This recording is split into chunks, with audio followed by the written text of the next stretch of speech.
सुबह से शाम तक षड्यंत्र चल रहा होता है। सास ने ऐसा कहा, बहू ने कुछ कहा, पिता कुछ कह रहे, पति कुछ कह रहे हैं। इतने षड्यंत्र।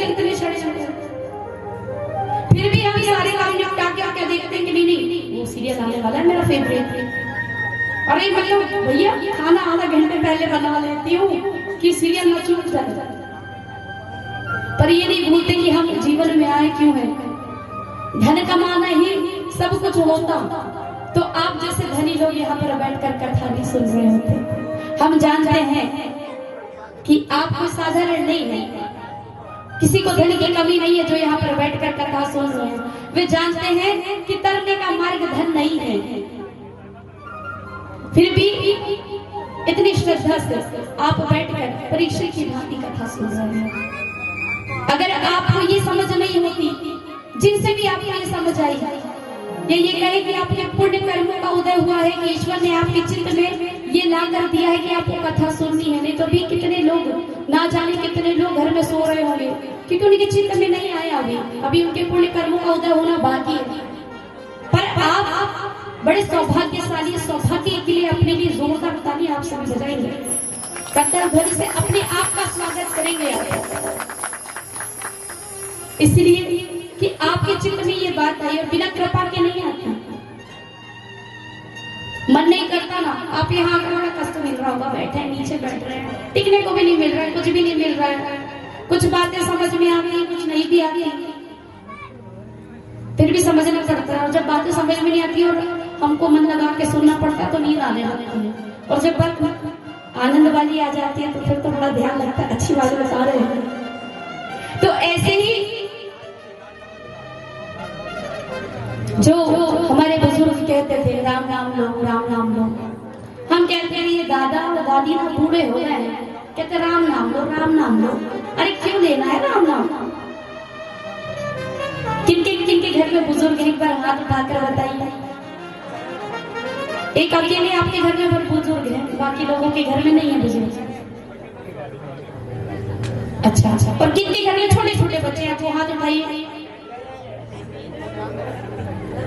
अच्छा, 2-4 लोगों के लिए, अच्छा ठीक है। और बाकी लोगों के घर में छोटे बच्चे हैं। अच्छा, कितने लोग जो परिवार के साथ रहते हैं वो हाथ उठाइए। बाकी लोग परिवार में नहीं रहते, ऐसा भी है। ये तो बड़ी अच्छी बात है कि आप लोग अकेले अकेले रहते हैं। अच्छा, कितने लोग सचमुच कथा सुनने आए वो हाथ उठा दे सभी लोग। एक बार दिखा दीजिए कितने लोग कथा सुन रहे हैं, आ जाइए, क्योंकि ये भी आवश्यक है। जब हम कहें ना तब हाथ उठाइएगा ताकि यहाँ पे रिकॉर्ड हो जाए। क्योंकि ये जो आप यहाँ पर दिखाई दे रहे हैं तो पूरे हाथ उठाइएगा ताकि पता चले कि आप आए थे और यहाँ पर उपस्थित थे। कितने लोग कथा सुनने आए हैं, हाथ उठा करके बताए। बोलिए जय जय श्री राधे, जय जय श्री राधे। अब हाथ नीचे करिए, बड़ी अच्छी बात है। जब कोई हमारे, कुछ लोग कहते हैं राम नाम नहीं लेना, कभी नहीं लेना राम नाम। अच्छा, क्यों नहीं लेना? अरे पता है राम नाम कब लेते हैं? पता है कब लेते हैं? जब कोई मर जाता है। कब लेते हैं राम नाम? जब कोई मर जाता है। अब इस हिसाब से तो बड़ा घातक हो गया ये नाम, हुआ कि नहीं? कि सोचिए जिस नाम को कब ले रहे, जब एक बार और घुमा दीजिए, जोर से बोलिएगा राम नाम। और सबसे यही, अब ये बताइए कि ये क्यों बोलते हैं? अच्छी बात है। अब ये पूछिए, पूछने का एक प्रश्न क्या है कि किस किस लिए बोलते हैं, तो पूछिए किसके लिए बोलते हैं, पूछिए, अच्छा लगता है पूछते हैं। एक बात बताइए, जो व्यक्ति जा चुका है, भगवान के धाम भी पहुंच चुका है, क्या वो सुन रहा है? तो किनके लिए कहा जाता है राम नाम सबसे है? प्रथम दिवस ही आपने जाना है, समझा है कि भगवान राम और श्याम एक है। अलग नहीं। और राम नाम क्यों लिया जाता है और किन के लिए लिया जाता है? तो जो चल रहे होते हैं ना, वो इसलिए लेते हैं कि जो बाकी लोग उन्हें देख रहे हैं, चल रहे हैं, वो सुने कि राम नाम ही सत्य है और सबसे यही। और आए क्यों थे हमने बता दिया कि कैसे आए हैं, कितनी यात्राएं करके आए हैं, बड़े सरल शब्दों में, क्योंकि हमारा भी दायित्व होता है। आपने बड़े प्रकांड विद्वानों को बुला लिया, बड़े बड़े प्रवक्ताओं को बुला लिया, और अगर वो ये नहीं बता पाए, आप ये समझ ही नहीं पाए, तो हमारा कथा बताना और आपका सुनना व्यर्थ है, इतनी दूर आना भी व्यर्थ हो जाएगा। इसलिए सबसे पहले हमने ये बताया है। हम कुछ और भी बता सकते थे, आज सुदामा चले चले, पर यही क्यों बताया? बैठ जाइए। और ये जो भैया है ना संगीत में, ये लोग भी जाएंगे, साउंड वाले भैया भी जाएंगे, राजा रानी भी जाएंगे, और कुछ तो ऐसे जाएंगे कि सब याद रखेंगे कि अरे तो चले गए, बड़े अच्छे थे, कहेंगे अरे बड़े अच्छे बोलते थे, अरे वो भाई तो बड़ी अच्छी बात करती थी, हम जाते थे तो चाय भी पिलाती थी। अगर हम नहीं चले गए तो बोलोगे दीदी बड़ी अच्छी कथा सुनाती थी, अरे कैसी चली गई। तो देखिए ये जीवन का सत्य है। बड़ी अच्छी बात बता रही, इन बातों को करने में नहीं डरते हैं। क्यों नहीं डरते? क्योंकि जानते हैं कि जाना कहाँ है।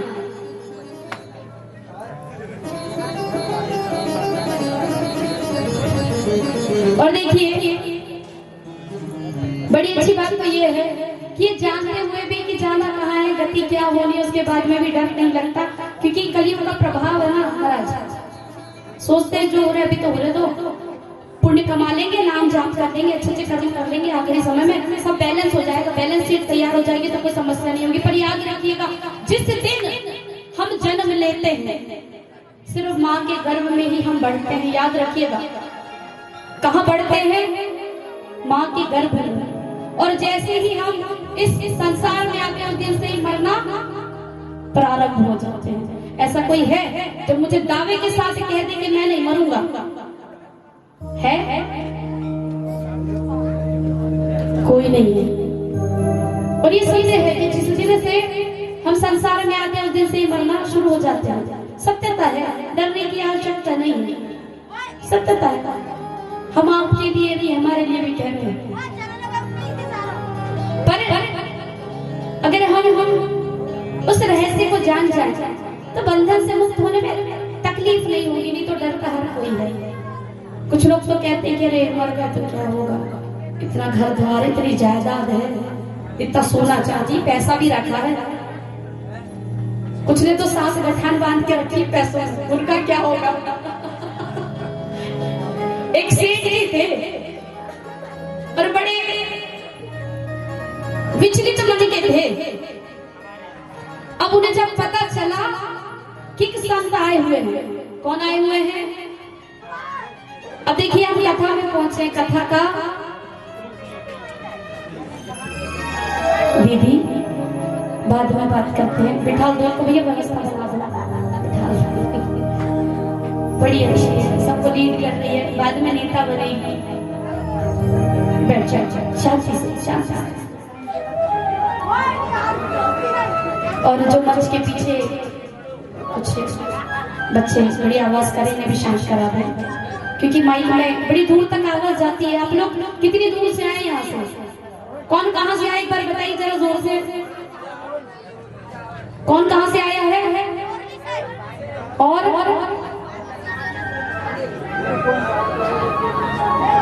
जोर से बोलिए, जहां से आप आए एक साथ बोलिए, कहां से आए हैं आप? अच्छा, तो जब हम कथा सुनाते हैं तो आपके घर तक आवाज आती होगी? आती है। तो इनकी भी आवाज आती होगी जो पीछे चिल्लाते हैं? हमें भी आती है, क्योंकि हम तो पास में बैठे हैं और ये माइक है, सब कैच करता है। और इनके माध्यम से हम टीवी पे चैनल में दिखेंगे। सनातनी बिटिया अपर्णा किशोरी जी, आप चैनल सब्सक्राइब कर लेंगे तो उसमें हम आपको दिखाई दे जाएंगे। या रुद्रांश राम रस कथा गंगा भी आप सर्च कर लेंगे, जो कि लिखा हुआ है, आप देख लेंगे तो उसमें भी आपको एक कथा लाइव देखने को मिल जाएगी। इसलिए बड़ी सावधानी से हमें वीडियो को बनाना पड़ता है, कोई गलती ना हो जाए, कोई त्रुटि ना हो जाए। कहानी सुनी है आपने? दादी नानी सुनाती थी या कब कहते थे कहानी सुनाओ ना, वो नियम है खत्म हो गया आजकल। कोई सुनाता है कहानी? नहीं सुनाता, नहीं सुनाता। चलिए आप सोच लीजिए कि हम कथा नहीं कहानी सुना रहे हैं, पर कहानी सुनने का एक नियम है, वो नियम पता है क्या है?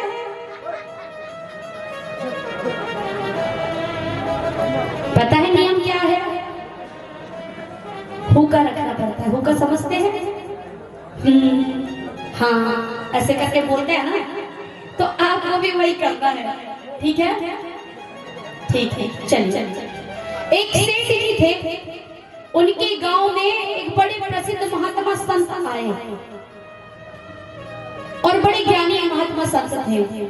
अच्छा, तो वो जो सेठ जी थे, वो सेठ जी उन महात्मा जी से ज्यादा ही ज्ञानी थे। किस तरह के ज्ञानी थे? मतलब ये कि हम वो सब जानते हैं पर मानना नहीं है। जैसे आप सब जानते हैं कि हमें करना है क्या और क्या नहीं करना, पर करते क्या है? जो नहीं करना चाहिए। हम कहते हैं कि जल्दी सो जाओ, मोबाइल मत चलाओ। आप क्या तो सो जाएंगे, थोड़ा सा तो मोबाइल चला लें। आजकल तो ऐसा है कि माता पिता मोबाइल लेकर के दे दे तो चौकीदार लगाने की आवश्यकता ना पड़े, मोबाइल लेके दे दें, लड़का खुद ही पूरी चौकीदारी कर लेगा रात भर मोबाइल देख देख के कि कौन चोर आया कौन नहीं आया।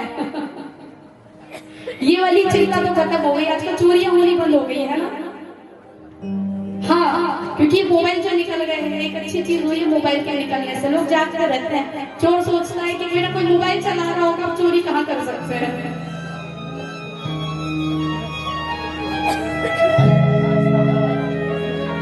तो वो जो सेठ था, वो संत महात्मा के पास पहुंचा और कहने लगा कि महात्मा जी प्रणाम। जाकर सबसे पहले दंडवत किया है, प्रणाम किया है, और उसके बाद कहने लगा महात्मा जी आप बड़े शांत चित्त हो, बड़ा एकाग्र मन है आपका, बड़े पुण्य कर्म करते हो, दान भी करते हो।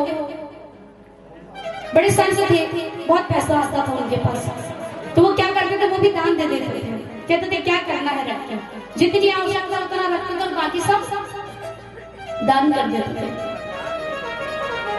तो वो आकर उनसे पूछते कि महात्मा जी मैं भी आपकी तरह बनना चाहता हूँ। क्या कहता है? हमने कहा था ना नियम है, तो जो हम बताए तो आप हमें बताइएगा। हाँ, तो क्या कहा उन्होंने कि मुझे आपकी तरह बनना है। क्या कहा? शांत चित्त, मतलब शांत चित्त मतलब एक जैसा चित्त हो जाए, मन एकाग्र हो जाए, मन भटके नहीं, और पूजा पाठ में मन लगे, दान कर्म में मन लगे। पर यहाँ तो मैं क्या बताऊं, सब उल्टा पुल्टा है। जैसे कुछ अच्छा करने जाता हूँ, मेरे अंदर एकाग्रता तो नहीं आती और उल्टा झगड़ा ही हो जाता है, किसी से भी लड़ पड़ता हूँ। कभी किसी की बातें बुरी लग जाती है, अच्छा ऐसा क्यों बोला इसने, मेरे को बात बुरी लग जाती है। और दान का क्या बताओ महाराज, अगर 1 रुपया भी इधर उधर हो गया ना तो रात भर नींद ही नहीं आती महाराज। ऐसा लगता है कि मेरा 1 रुपया चला गया, वापस कैसे आए, नींद उड़ जाती है हम तो से कि मेरा 1 रुपया चला गया। तो वो क्या कहे कि संत जी मुझे बताइए मैं क्या करूं। मतलब उसे इस बात की समझ थी कि मैं गलत कर रहा हूं, पर कर कुछ नहीं पा रहा था, अपनी आदतों से परेशान था, क्योंकि वो जानता था कि मैं गलत कर रहा हूँ, ऐसा नहीं करना चाहिए, गलत बात है, पर वो चाहकर कुछ नहीं कर पा रहा था। संत जी शांत बैठे रहे। वे जानते थे कि इसका करना क्या है। जैसे हमारा मन है ना, हमें पता है कि हमें करना क्या है,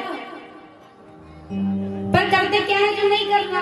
पर संत जी जानते थे कि इन्हें ठीक कैसे करना है, ठिकाने कैसे लगाना है, इन्हें लाइन पर लाकर और खड़ा कैसे करना है, कैसे लाइन पे लेके आना है। पटरी में बोलते ना, रेल पटरी में लानी पड़ेगी। होते हैं कि नहीं?